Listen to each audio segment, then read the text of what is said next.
여러분 안녕하십니까, 강신일 변호사입니다. 지금 헌법재판이 오늘 말이죠. 윤석열 대통령 재판이 열렸는데요. 4분 만에 끝났습니다. 뭐 오늘 윤석열 대통령이 나가지 않았고, 그리고 오늘은 사실상 변론이 이루어지지 않은 거죠. 첫 기일은 안 나가도 됩니다. 그럼 다음에 다시 기일을 정하는데, 그럼 윤 대통령 없이도 두 번째 기일부터는 할 수가 있습니다. 첫 기일은 본인이 없으면 못 합니다. 그래서 이제 끝나는 것이고요. 지금 오늘 국회 측에서 말이죠. 다시 말하면 정청래 측에서 5명의 증인을 신청을 했습니다. 지금 얘들이 신청한 사람들 보니까 보통 우리한테는 불리한 홍장원 이자가 바로 국정원에서 지금 윤석열 대통령한테 반기를 들고 쓸데없는 얘기를 한 자 아닙니까? 조지호는 경찰청장이죠. 여기도 또 처음 조사를 받을 때 오염된 진술을 했다는 의혹이 있고, 그다음에 곽종근, 이진우, 여인영이 이게 방첩사령관 아닙니까? 하여튼 이 5명을 이제 증인으로 신청을 했는데요. 오늘 국회 측에서 5명 증인 신청하고, 그다음에 이제 홍장원 국정원 차장이죠. 국정원 차장.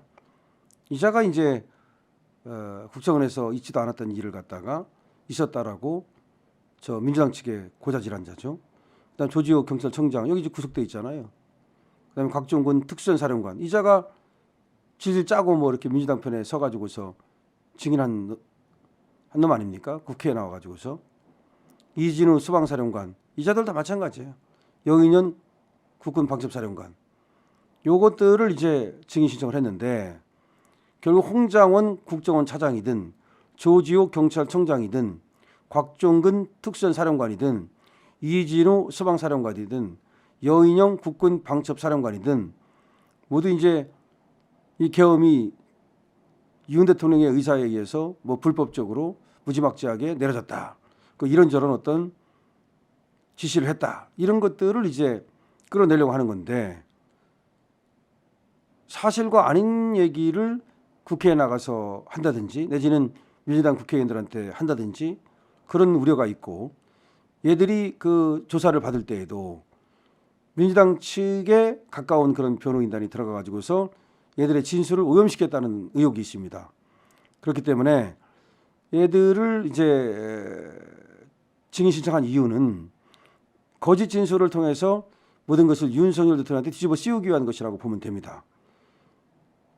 그렇다면은 이쪽에서 말이죠. 쟤들이 나왔을 때 쟤들에 맞설 수 있는 증인을 누구를 우리는 뽑을 것인가, 누구를 세울 것인가, 그리고 저들에 대해서 어떻게 반대 신문을 해가지고서 저들의 거짓말을 밝혀낼 것인가, 이런 것들이 중요해지죠. 지금 또 오늘 정계선 재판관에 대해서 기피 신청을 했는데 이 기피 신청은 기각이 돼 버렸습니다. 지금 헌재법 제24조에는 기피 신청에 관한 근거 규정이 있습니다. 그래서 민사소송법 제44조를 따라가면은 일단은 기피 신청이 들어가면 소송 절차는 정지가 됩니다. 기피 신청이 들어가면 소송 절차는 정지가 돼요. 그래서 일단은 어쨌든 오늘 결정이 났는데 기각을 해버렸습니다. 기각을 해버렸기 때문에 다시 또 소송 절차가 다시 또 진행이 되는 거니까 16일 날 또 두 번째 변론 기일이 열리게 됐습니다. 근데 이걸 기각했다는 것이 상당히 문제가 있는 거죠. 그러면 정계선의 경우 남편이 황필규인데 황필규가 김희수하고 같은 공감이라고 하는 그 공익법인에서 일을 하면서 그 공감에서의 황필규의 영향력이 크다는 거 아닙니까? 그럼 김희수하고 황필규가 거의 반반이다 영향력을 그렇게 갖고 있다면 두 사람은 굉장히 가까운 사이라고 봐야 되는데 공감을 같이 하는 사이라고 봐야 되는 거죠. 그런데 그럼 그렇게 두 사람이 가까운데 이 황필규의 마누라가 정계선이다. 그럼 정계선에서 황필규에서 김희수로 그렇게 비밀 같은 것이 전달될 수 있고, 그 다음에 재판의 내용이 전달될 수 있어서 이것은 문제가 있다. 사실 법원에서도 이건 문제가 있다고 봅니다. 법원 같은 경우도 이렇게 문제가 될 때는 회피를 하거나 기피 신청을 받아들여줬다는 건데, 그 헌재는 무조건 이걸 갖다가 기피 신청을 받아들이지 않으면 불공정 재판에 대한 의혹이 일 텐데 그 불공정 재판에 대한 의혹을 어떻게 헤쳐나갈 수 있을 것인지, 나중에 이 재판을 불복하게 되면은 글쎄요, 헌법재판소의 존립이 위태로울 것이고, 그다음에 또 이 재판에 대한 불공정이 강하게 제기됐을 때 국민의 어떤 저항권에 부닥칠 가능성도 있다. 이런 얘기가 있습니다. 이제 16일 날 있는데 이때 윤석열 대통령이 안 나와도 재판을 할 수 있도록 되어 있습니다. 첫 기일에는 본인이 안 나오면 재판을 못하게 돼 있고요. 그다음에 기일을 정했을 때 본인이 안 나오더라도 재판을 할 수 있게 되어 있기 때문에 이 16일은 윤석열 대통령이 뭐 안 나가고는 본인 자유지만, 윤석열 대통령이 나가가지고서 지금 비상계엄을 발령하게 된 이유라든가 지금 비상계엄의 적법성이라든가 이런 것들에 대해서 얘기를 해주면 좋은데, 지금 저 공수처에서의 체포 문제 이것이 해결되지 않으면 그냥 무작정 나갈 수도 없단 말이에요. 지금 상황이 그렇습니다. 자, 지금 오늘 헌재 브리핑하고 있는데요. 헌재 지금 소식을 말이죠. 먼저 정계선에 대한 기피 신청은 아가씨께도 기각이 됐습니다. 그리고 첫 기일은 공전이 됐고요. 그다음에 저들이 5명의 증인을 신청했는데 결국은 지금 배신자들에 가깝거나 배신자는 아니라 하더라도 그 오염된 진술을 했던 그런 5명이 국회 측에 의해서 증인으로 이제 지금 신청이 됐습니다.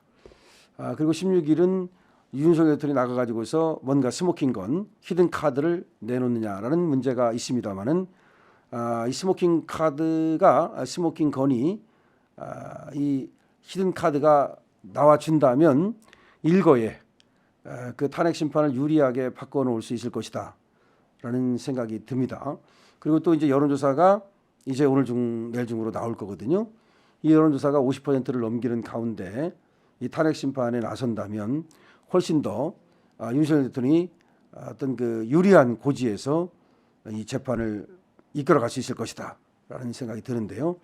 만약에 공수처의 이 체포 문제가 해결되지 않는다면 아마 16일도 나가기 어려울 것 같고, 그렇게 되면 뭐 2월 2일이라든지 그 전에 23일이라든지 1월 23일 이런 때 이제 윤 대통령이 나가서 아마 그 직접 계엄과 관련된 계엄의 정당성, 계엄의 적법성, 계엄의 불가피성 이런 것들을 역설하게 될 겁니다. 자, 그렇게 되면 말이죠. 지금 위법적인 요소와 우연적인 요소인데, 지금 위법적인 요소는 빼놓고 우연적 요소만 따진다는 건데, 예를 들어서 계엄 포고령 같은 것이 뭐 우연적 요소가 있다 뭐 그런데, 예를 들어서 그런 것들은 말이죠. 그 계엄 포고령이 일부가 뭐 우연적 요소가 있고 위법적 요소가 있다 하더라도 이 계엄 포고령이 실시된 게 아니거든요. 그러니까 이런 계엄 이걸 만들었다는 것뿐이지 그것이 실시되고 시행돼 가지고서 실제로 국민의 기본권이 침해된 적이 없거든요. 지금 오히려 국민의 기본권을 침해하는 것은 저 민주당의 저기 입틀막, 카톨막, 이게 바로 이 카틀막, 카카오톡을 틀어막는다. 또 입을 틀어막는다. 그런 게 오히려 국민의 기본권을 더 많이 침해하지.